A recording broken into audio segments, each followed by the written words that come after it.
Hello viewers, welcome to my channel. তো জানুয়ারির 6 তারিখে তোমাদের কাউন্সেলিং রয়েছে, তো সেখানে তোমাদেরকে যেতে হবে। তো আমি এই নোটিশটা নিয়ে একটা আলাদা ভিডিও এই জন্যই বানাচ্ছি, কারণ এটা ইম্পর্টেন্ট। তো রিপোর্টিং টাইম দিয়েছে 11:30, তোমরা 11টার মধ্যে পৌঁছে যাবে, কারণ কাউন্সেলিং শুরু হবে 12টা থেকে। কোথায় যাবে? Department of law, Hazra campus. সব ক্যান্ডিডেট যারা EWS, SC, ST, OBC A, OBC B, PWD এবং পুলিশ পার্সোনেল থেকে বিলং করো, মানে আইএসপিবি ক্যান্ডিডেট, তো তারা সবাই যাবে। এবং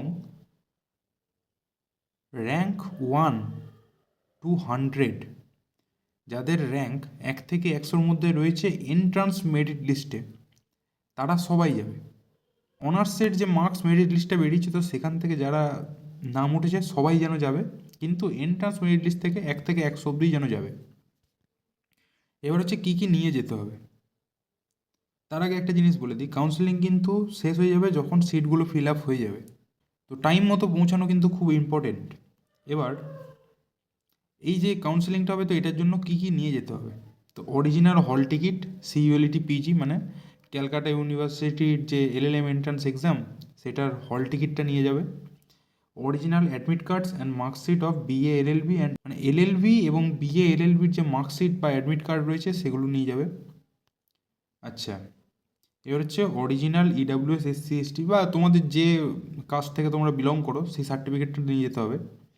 এবার হচ্ছে ফটোকপিস অফ অল টেস্টিমোনিয়ালস, সব কিছু জেরক্স করে নিয়ে যাবে। আচ্ছা, এবার একটা জিনিস দেখো, 2,000 টাকা কালেক্ট করা হবে তোমাদের কাছ থেকে, যেটা হচ্ছে অ্যাডজাস্টেড মানি।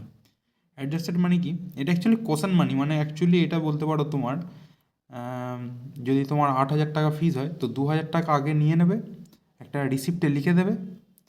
সেইটা যখন তুমি তোমার কলেজে অ্যাডমিশানে যাবে, তখন ওটা দেখালে যা অ্যাডমিশন ফিস তার থেকে 2,000 টাকা কম নেবে, মানে একটা টাকা অ্যাডভান্স নেওয়া হচ্ছে। এটাকে অনেকে আবার সিকিউরিটি ডিপোজিটও বলে, ঠিক আছে? তো এরকম। আচ্ছা, অনার্সের যে মার্কস মেরিট লিস্ট, সেটার কিন্তু কাউন্সেলিং আলাদা করে হবে, আর এন্ট্রান্সের মার্কস মেরিট লিস্ট আলাদা করে হবে।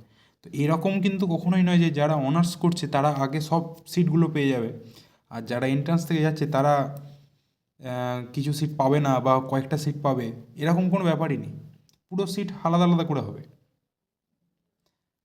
এবার আরেকটা জিনিস, candidate with only one guardian will be allowed entry on production of valid CULT PG 2024 hall ticket if required.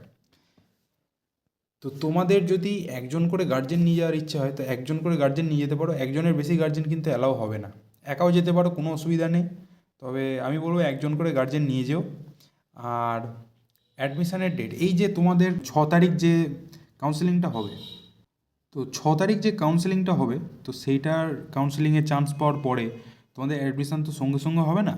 যেই কলেজে তোমাদের চান্স পাবে, তো সেই কলেজে অ্যাডমিশানটা হবে 7 তারিখ জানুয়ারির, মানে কাউন্সেলিংয়ের পরের দিনই। 7 তারিখ, 8 তারিখ এবং 9 তারিখ, অর্থাৎ 7 তারিখ থেকে 9 তারিখ অবধি 3 দিন তোমরা সময় পাবে অ্যাডমিশান নিয়ে নেওয়ার। তো আমি বলবো প্রথম দিনে অ্যাডমিশান নিয়ে নেবে, মানে 7 তারিখ গিয়ে একদম অ্যাডমিশান নিয়ে নেবে। তো আজকের ভিডিও এই পর্যন্তই। আশা করছি সবার রেজাল্ট ভালো হয়েছে এবং তোমাদের র্যাঙ্কও ভালো হয়েছে। আশা করছি তোমরা ভালো কলেজ পেয়ে যাবে। তো কী কী ডকুমেন্ট লাগলো, কেউ কোনো সমস্যায় পড়লে কি না সেটা জানাতে পারো। এবং আমার একটা টেলিগ্রাম চ্যানেল রয়েছে, যেটার লিঙ্ক আমি ডেসক্রিপশান বক্সে দিয়ে দেবো, তোমরা জয়েন করতে পারো। যে কোনো অসুবিধা হলে সেখানে জিজ্ঞেস করতে পারো। আর কাউন্সেলিংয়ে কোনো রকম অসুবিধা হলে সেটা কমেন্ট সেকশানে অথবা আমার চ্যানেলে জানাতে পারো। তো আজকের ভিডিও এই পর্যন্তই। Thank you.